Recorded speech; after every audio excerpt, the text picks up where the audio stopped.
In today's video, I'll help you strategize your city's layout step by step.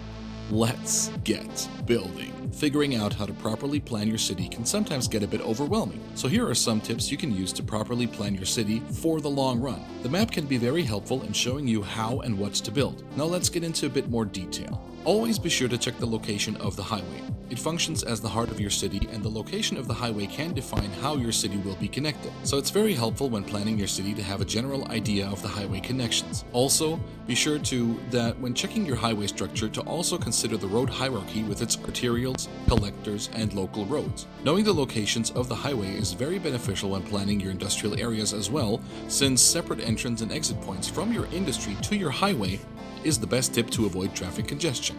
Take a look at the natural resources of a map. If you want to add some specialized industry, it's super useful to know where you can have farms, forestry, although you can build that anywhere by simply placing trees, or mining and oil fields. That also helps with your general planning, since you obviously don't want to add a residential area next to oil fields, for instance. Keep in mind that you can also use forests for natural parks by simply adding walking paths.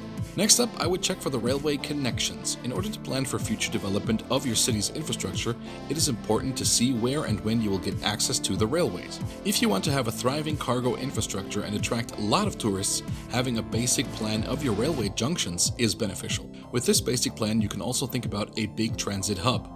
And be sure to plan enough space for your rails to accommodate the needs of your city. Take a look at the waterfront of your chosen map. Then you have to decide if you want to have cargo ships coming in or tourists or both. If you only want to have cargo ships coming in, it's best to plan your industrial area and your rail connection accordingly. If you want to only have tourists coming in via ship, then you might want to consider adding lots of tourism and leisure to the area.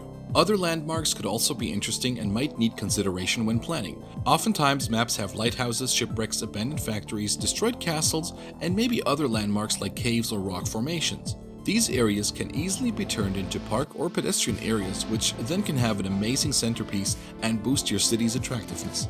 That in turn means you would not plan any industrial near those areas. Flat areas might also be interesting for you if you want to build a large airport. With the airport's DLC, you can of course flatten the ground, but it's always good to already predetermine a rather flat area for your potential airport. You might also want to add a transportation hub and a leisure and tourism area around the airport. And in general, you also want to have a look at the height map to check the topographical lines for smoother road placement. Rivers can also be a landmark that defines the shape of your city. Follow along the contour line of the river with your roads and base your city layout on those roads to get unique shapes. The same goes for a lake. Use all these landmarks to make your city look unique if you want to. Of course, there's nothing wrong with grids, but these tips can hopefully show you a way to plan your cities with a little bit of extra finesse. And now, if you want to know some crucial tips for city skylines, I highly recommend you check out this video right over here. Thank you all so much for watching. Have a great day and stay safe out there. Bye-bye!